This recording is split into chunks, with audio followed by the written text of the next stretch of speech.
शिवे सर्वार्थसाधिके शरण्ये त्र्यम्बके गौरि नारायणी नमोऽस्तुते नारायणी नमोऽस्तुते सृष्टिस्थितिविनाशानां शक्तिभूते सनातने गुणाश्रये गुणमये नारायणी नमोऽस्तुते नारायणी नमोऽस्तुते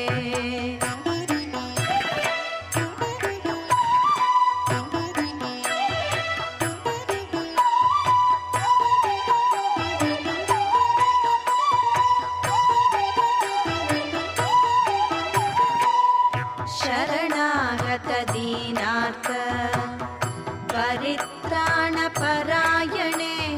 सर्वस्यार्ति हरे देवी नारायणी नमोऽस्तुते सर्वमङ्गलमाङ्गल्ये शिवे सर्वार्थसाधिके शरण्ये त्र्यम्बके गौरि नारायणी नमोऽस्तुते नारायणी नमोऽस्तुते नारायणी नमोऽस्तुते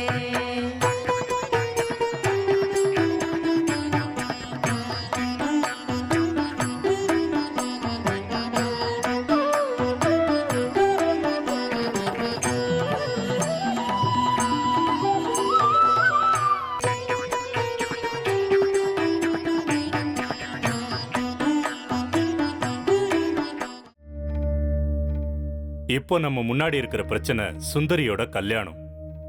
நாமெல்லாம் சேர்ந்து என்ன முடிவு பண்ணாலும் சுந்தரி மனசுல என்ன இருக்குன்னு தெரிஞ்சுக்கணுங்கிறது என்னோட அபிப்பிராயம். நீங்க என்னமா சொல்றீங்க? அவளை கேட்டுதான் முடிவு பண்ணணும்னு ஓ மனசுக்குள்ள முடிவு பண்ணிட்ட. அப்புறம் எதுக்குடா என்ன வந்து கேட்டுட்டு இருக்க? இது அவளோட வாழ்க்கை இல்லீங்களா? வாழ்க்கை பூரா அவங்க வீட்டுல குப்பை கொட்ட வேண்டியது அவதானே. அவ விருப்பத்தை தெரிஞ்சுக்க வேண்டியது நம்ம கடமை. அப்பா உங்ககிட்ட சம்மதம் கேட்டுதான் சேகரனை உனக்கு கல்யாணம் பண்ணி வச்சாரா? நானும் என் வீட்டுக்காரரை தாலி கட்டினதுக்கு அப்புறம் தான் பார்த்தேன். வீட்டுல இருக்க பிள்ளைங்க பெரியவங்க சொல்ற பேச்சதான் கேட்கணும். அதுதான் அவங்க கடமை, சம்பிரதாயம். ஐயோ, லலிதாவை எனக்கு கல்யாணம் பண்ணி வைக்கும் போது என்கிட்ட கூட தான் எதுவும் கேட்கல. இதான் பொண்ணு, இன்னைக்குதான் கல்யாணம், தாலி கட்டுன்னு சொன்னீங்க, கட்டிட்டேன். எல்லாத்தையும் நீங்களும் அப்பாவும் தானே முடிவு பண்ணீங்க. அந்த விஷயம் வேறம்மா. அந்த காலத்துல எல்லாம் அப்படித்தான். ஆனா இப்ப காலம் மாறி போச்சு. அவங்க வாழ்க்கைய அவங்க தான் முடிவு பண்ணிக்கிறாங்க. இப்போ நாம வற்புறுத்தினாலும் கல்யாணத்தன்னைக்கு எனக்கு இது பிடிக்கலன்னு அவ பாட்டுக்கு எழுந்து போயிட்டான்னா யாருக்குமா அவமானம்? பெரியவங்க முடிவுங்கிறது லட்சுமண ரேகை மாதிரிதான். பெத்தவங்க பொண்ணுக்கு கெட்ட வாழ்க்கையை அமைச்சு கொடுக்க மாட்டாங்க. இதுதான் நல்லது, இதுதான் கெட்டதுன்னு எல்லாரும் அனுபவத்தை வச்சுதானே சொல்லுவாங்க. குலம் கோத்திரம் எல்லாத்தையும் பார்த்து தானே நிச்சயம் பண்ணுவோம். நீ பாட்டுக்கு சாஸ்திரிட்ட போய் சரின்னு சொல்லிட்டு வா.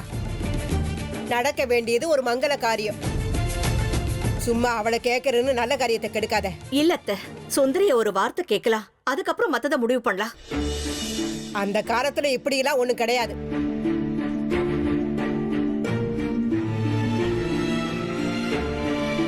அம்மா, இப்ப காலம் மாறி போச்சு. பொம்பளை பசங்களுக்கும் சுதந்திரம் இருக்கு. அவங்க வாழ்க்கையை அவங்க முடிவு பண்ண அவங்களுக்கு ஒரு வாய்ப்பு கொடுக்கணும். இத்தனை வருஷமா பொம்பளைங்களுக்கு சுதந்திரம் இல்லாம இருந்தது. இப்போ அதெல்லாம் மாறி போச்சும்மா. சுந்தரி கிட்டயும் ஒரு வார்த்தை கேட்கலாமா? புருஷனும் பொண்டாட்டியும் சேர்ந்து ஏற்கனவே முடிவு பண்ணி வச்சிருக்கீங்க. சும்மா வீட்டுல ஒருத்தி பெரியவ இருக்காளேன்னு தான் என்கிட்ட வந்து சொல்லணுமேனு சொல்றீங்க. தானம் கொடுக்கற மாதிரி கொடுத்து திருப்பி வாங்கின மாதிரி இருக்கு. எப்படியோ போங்க. இது பாருங்க, சுந்தரிய கேட்காம எந்த ஒரு காரியத்தையும் நீங்க பண்ணாதீங்க. எனக்கும் அதான் சரின்னு தோணுது.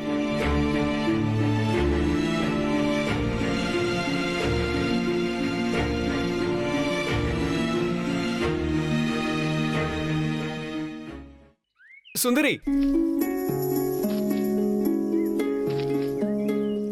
நான் உன்கிட்ட ஒரு விஷயம் பேசணும்.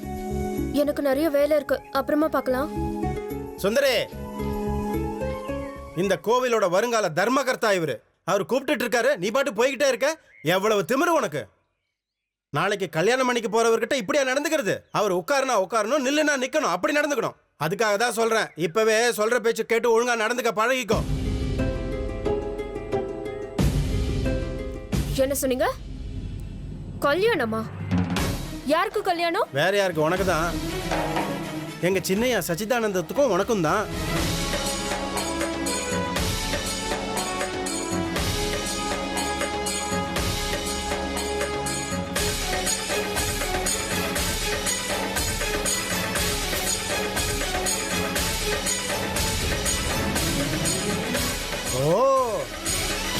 உன்னோட கல்யாண விஷயம் உனக்கே தெரியாதா?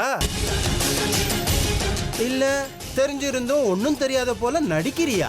இங்க பாருங்க, கோவில்ல கணக்கு வேலை கொடுத்ததுல இருந்து ஏதோ ஒரு வகையில என்ன அவமானப்படுத்திட்டே இருக்கீங்க.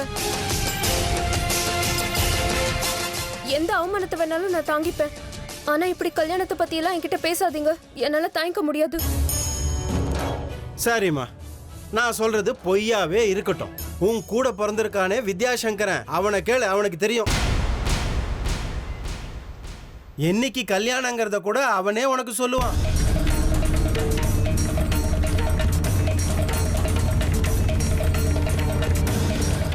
அக்கா,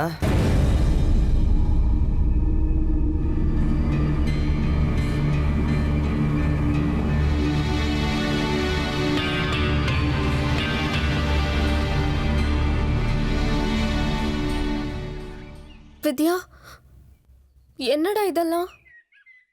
இவங்க சொல்றதுல உண்மைதானா?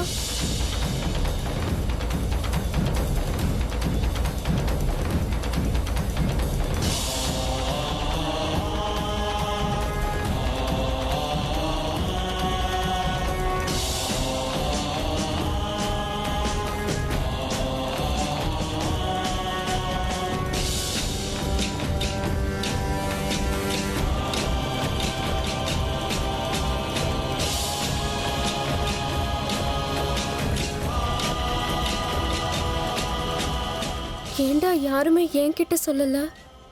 எல்லாம் திடீர்னு நடந்து போச்சுக்கா. வீட்டில் வேற 1008 பிரச்சனை.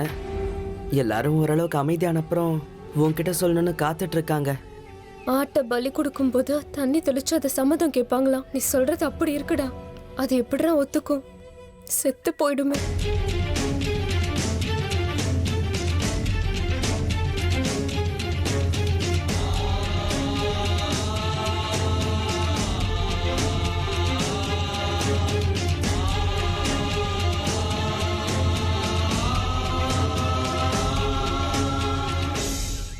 நம்ம சுந்தரியா அவங்க வீட்டு மருமகளா நாம அனுப்பி வைக்கலன்னா நாளையிலிருந்து நீ வேலைக்கு வர வேண்டாம், நிரந்தரமா வீட்லயே இருந்துருன்னு சொன்னா கூட ஆச்சரியப்படுறதுக்கு இல்லை.